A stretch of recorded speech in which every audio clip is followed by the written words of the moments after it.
This is the Facilitator Guide for the Mental Health Lesson Workshop. There are 4 key objectives. The first is that students will be able to recognize the different ways in which mental health challenges can present. The second is that students will be able to describe some of the symptoms and treatments for anxiety, depression, grief, and post-traumatic stress disorder. Third, students will be able to refer peers who are struggling with different mental health issues to community and more global resources. Fourth, students will be able to not only describe the prevalence of mental health challenges, but also the barriers to access. To prepare this lesson, you'll need to make copies for each student of the worksheet. That worksheet is called, where is it? Apologies. It's like the student worksheet in the Dropbox folder. You'll want to make copies about the information for each different mental health issue. So if you look, there's a folder within a folder, and it will have depression, and there should be, 5 or 6 copies, enough for each student in one group. Same for anxiety, same for PTSD, and same for grief.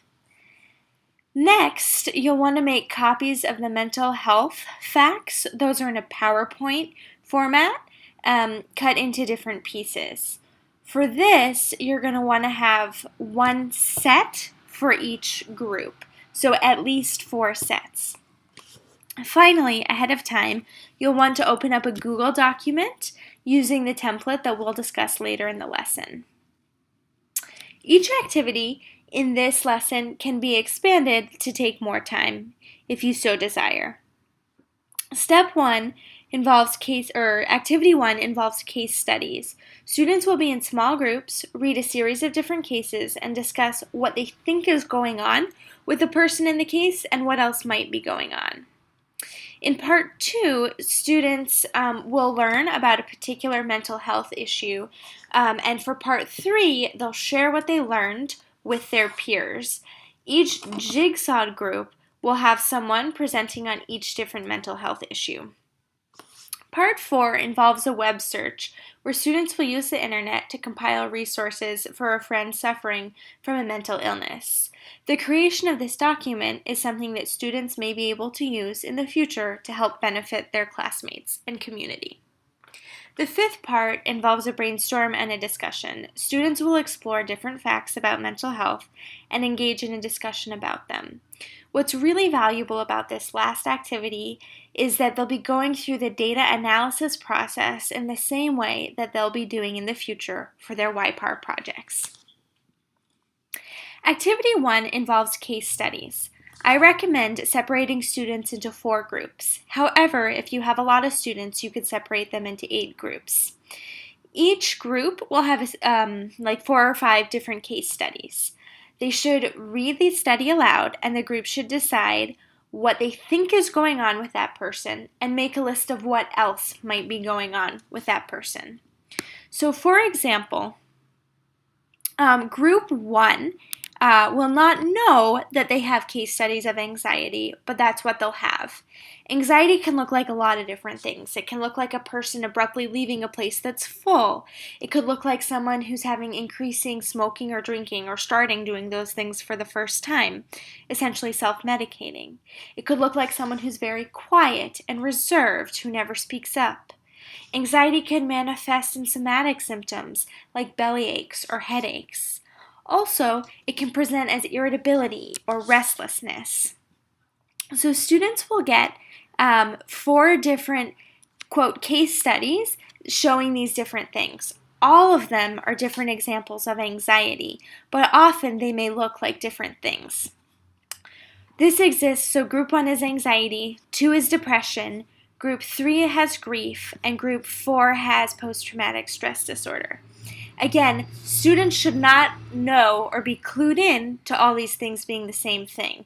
The first thing is just an opportunity for them to explore and guess about what might be going on. Once students have done this, the facilitator should reveal that all of those people are suffering from the same mental health issue. Let each group know which mental illness their case study had. After this, ask the students to share their thoughts and reactions. For example, have they seen this illness present in this way? The next step is a group investigation. So for each mental health issue, there's an information sheet that's about 4 typed pages long, although it varies a little bit. So for example, here's the depression document. The sources are generally from NAMI and they're quoted. First, there's a descriptor of what the mental health disease looks like and a little bit of the epidemiology. Then there's a description of what some of the symptoms might look like. Then a description of the causes, although I think these are never truly clear. It explains how the disease is diagnosed. And most importantly, it explains, well, perhaps not most importantly, but a key important piece is it explains different available treatments.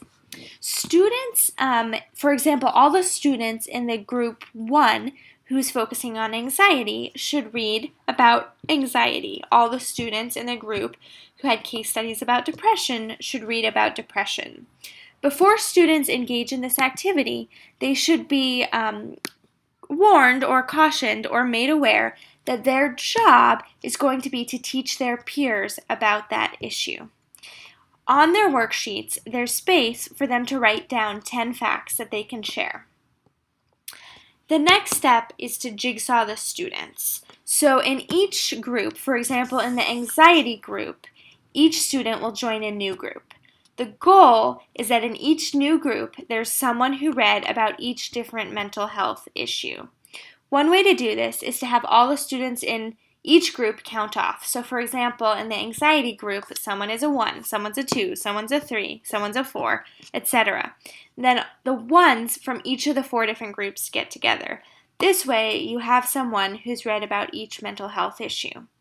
Each student should then have 3 to 4 minutes to share what they learned to the group, what the disease is, what the symptoms are, and what the treatment is.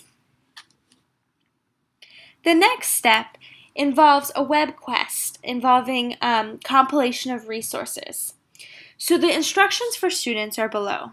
Imagine you are really worried about a friend who is suffering from the mental health issue you learned about earlier. Your group is responsible for coming up with a list of resources to offer that person. These resources should include at least 2 different numbers that the friend could call. These are generally hotlines. At least 2 different websites that the friend can explore to get more information, and at least 2 places in the community that they live in, that they might be able to find help. Students should use the internet to research these different things, and within the group, there should be 2 of each of those. The facilitator will have pre-prepared a Google document saying name of resource in one column, type of resource, availability location, and description. So for example, the NAMI website is a resource. This is the resource that a lot of the mental health info sheets came from. Type of resource, internet, community group, hotline. Availability or location. You can stress to students it's important that if they're going to share this, the people who they're going to share it with need to know when it's available and how to reach it. And then a description, meaning what it includes. You can also encourage students to explore a variety of resources and select the very best ones to add to this sheet. If there's extra time, students could talk in their small groups about how they might offer to help a friend, and this could be shared with a larger group. The facilitator can save this. It may be something that the group is interested in using later on, or perhaps on Friday when they're doing their public service announcement type work. The next activity is a discussion. So there's a pile of data. There's a PowerPoint, and what I'd like you to do is have each on a separate piece of paper, and there should be one set of facts per group of students. So I expect you'll need a minimum of 4 sets and perhaps more. This mental health data is also pulled from the NAMI website. It's an incredible resource for more information about mental health. This PowerPoint contains sets of different facts. So if you print out this paper, you would actually cut this one into 3 different facts. It contains a lot of powerful yet true facts about the prevalence, meaning how common mental illness is, and how few people get treatment. This slide, for example, should also be cut into 4 different pieces. This one into 3. You get my point. Each fact should be on a separate piece of paper, and the reason for this is so that students can easily sort the facts. Next, they'll go through a process that's very similar or really identical to what they'll be doing in the future with their data. First, you're going to ask students to sort all the facts, the mental health facts, into most surprising, a little surprising, and not at all surprising. Then there's an opportunity for a large group share out. What did people think was the most surprising, and why was this? The next round is to ask students to sort the facts into most concerning, a little concerning, or not at all concerning. Ask them to select the 3 most concerning facts. From this, you can move into large group discussion. What did students find to be the most concerning? Why? And what do they think is behind those facts? The next step involves a brainstorm. Students should work on the question, why are so few people getting care? They should write out a list of all the reasons, and for each reason, they should come up with 1 or 2 things that could be done about it. For example, maybe people don't know where counselors are available, and so what could be done is creating a brochure or an info sheet or a website that people could use to access providers. Again, there should be a large group share out. If there's additional time for next steps, students should list out questions that they could ask those in their community to get a sense of how they might be able to assess people's mental health needs and better connect them to mental health resources.